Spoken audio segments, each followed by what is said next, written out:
Thy word is a lamp unto my feet, and a light unto my path. Good morning and welcome to today's reading and reflecting within the Psalms. We are in Psalm 48 today. Psalm 48, we're going to read it together and then discuss some of the content that's found within this psalm, and then at the end specifically make application to what we learn about God from what is said in this psalm, which is a song dedicated or at least attributed to the sons of Korah. Psalm 48, let's get into it. The Lord is great and highly praised in the city of our God. His holy mountain, rising splendidly, is the joy of the whole earth. Mount Zion, the summit of Zaphon, is the city of the great King. God is known as a stronghold in its citadels. Look, the kings assembled, and they advanced together. They looked and froze with fear. They fled in terror. Trembling seized them there, agony like that of a woman in labor, as you wrecked the ships of Tarshish with the east wind. Just as we heard, so we have seen. In the city of the Lord of armies, in the city of our God, God will establish it forever. God, within your temple, we contemplate your faithful love. Like your name, God, so your praise reaches to the ends of the earth, and your right hand is filled with justice. Mount Zion is glad, and Judah's villages rejoice because of your judgments. Go around Zion, encircle it, count its towers, note its ramparts, tour its citadels, so that you can tell a future generation, this God, our God forever and ever, he will always lead us. This psalm of praise, as I read it and as I contemplated upon it, there was one word that really came to my mind, and that was the word presence. Here is the Lord's presence. You can imagine the sons of Korah as they're contemplating the city of Jerusalem, the city of David, and as they're thinking specifically upon the city of Jerusalem, and as they think upon the temple as that crown jewel of this beautiful city. Whenever they think of the temple, they think of God and God's presence being present there within the temple. And it is that presence which allows this great city, this holy mountain, to rise splendidly and to be the joy of the whole earth. This is where God's presence uniquely dwells with his unique people. And the end of verse 2 there, this Mount Zion, it is even the summit of Zaphon. Now, that term can be different depending on which Bible translation you're reading or the commentary you might be looking at. There's understandings here that this is just referring to the north, setting the northern kingdom of Israel apart from nations in the south like Cush or Egypt. Or it could be that this is a statement that the highest peak of Zaphon, this mountain that was believed to be the stronghold of the gods, specifically the Canaanite god Baal, that it is this mountain that even God rests upon. That it is actually his mountain. He has the highest point of the mountain because he is the one true God. Yahweh of Israel is the one true God. He rises above any other gods that the people might serve. He alone is superior. He alone is unrivaled. He alone is the great king. He is a stronghold and a citadel.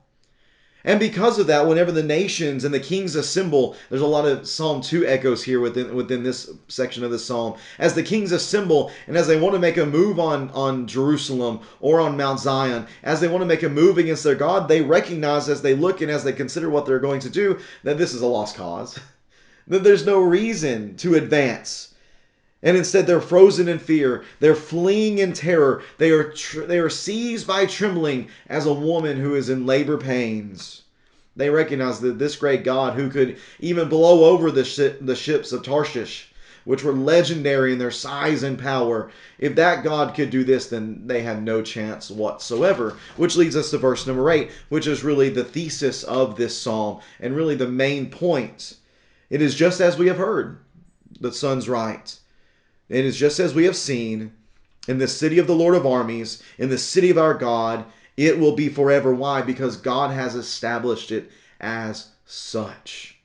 Nothing can stand against Jerusalem and God's temple so long as his presence dwells within it. God, within your temple, we are going to contemplate your faithful love, your hesed. This love that is based upon the covenant that you have with your people. We know, God, that you will uphold the covenant. And that as we uphold the covenant, we know that that will cause not only for your praises to reach throughout the entire earth, but then for your justice as well to spread throughout the entire earth. And whenever God's faithful love, when his praise and when his justice are present, then there's gladness, there is rejoicing, and God's judgments will be there too. Again, his presence is continually seen as being associated here with Jerusalem, with Zion, with the temple. So here's the encouragement. After the sons of Korah speak of these incredible attributes of God and of his city and how no man can stand against it, here's what they say. They say, hey, you right there. Why don't you go just walk around Jerusalem? Just walk around. Consider the towers of this great city. Consider the ramparts. Consider the citadels. And whenever you see this glorious place, which in and of itself was beautiful to behold, but whenever you consider not only its outward beauty, but inwardly what it contains, again, in the presence of God, then you will be encouraged. And in fact, you will feel compelled to tell future generations that this is our God forever and ever, and that he will always lead us. His presence will continue to be with us.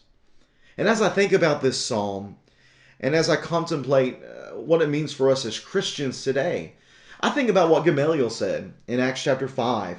Whenever there's this early persecution against the church, Peter and John have been brought in, other disciples have been brought in. There is this growing belief that something needs to be done against this movement. And as they're sitting here thinking about what they're going to do with some of the apostles, Gamaliel, who is this great Pharisee, this great teacher who's respected by all the people, he begins to talk about someone previously who had started what they refer to as an insurrection, that he kind of compares with the early church. And then what he ends up coming to the conclusion of, that we see in verse number 38 of Acts chapter 5, he says, "So in the present case, I tell you, stay away from these men and leave them alone. For if the plan or its works is of human origin, it will fall. But if it is of God, you will not be able to overthrow them. You may even be found fighting against them." And they were persuaded by him. As I think about this text and put it together with the psalm we just read, what I see Gamaliel saying is that if God's presence is with these people, if he is supporting this cause that is known as the way, if these Christians are truly his people, then you fighting against them is going to be worthless. You're not going to be able to stop them. They have God on their side. And that leads me to what I come to know about God from this psalm, is that nothing can bring down what God supports. That includes me. That includes me as his disciple. That includes us as we make up his church.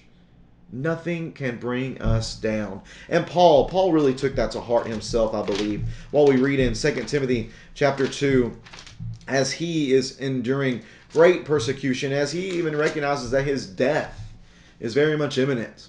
He says in 2 Timothy chapter 2, 2 Timothy chapter 4 and verse number 16, as he speaks about what he's endured, this is what he says, 2 Timothy 4 and verse 16, "At my first offense no one stood by me, but everyone deserted me." And then here we see Paul's graciousness may not be counted against them.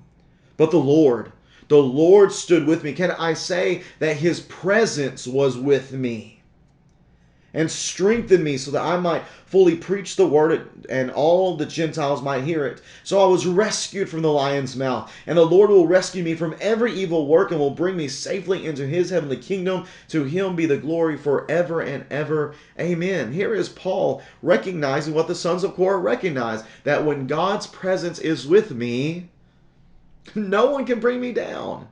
But I also want to recognize this. What allows God's presence to be with me? It is our faithfulness.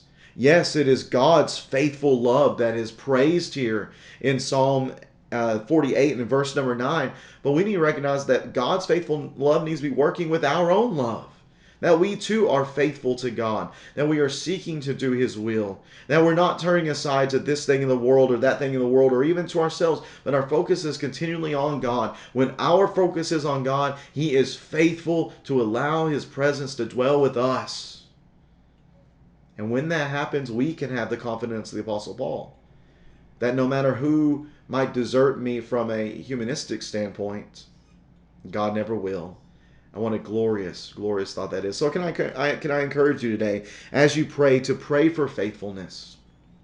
To pray for faithfulness and pray to be committed to God, so that you and I, so that we might all stand in His presence. Because again, just as we have heard, just as we have seen, in the city of the Lord of armies, in the city of our God, God will establish it forever. Brothers and sisters, we are the city of God today. We are His people. We are His nation. And we will stand forever as His presence supports us against whatever it is we might face. I hope this has been encouraging to you and that you'll be blessed as you go throughout the rest of this day. Thank you for joining in this morning.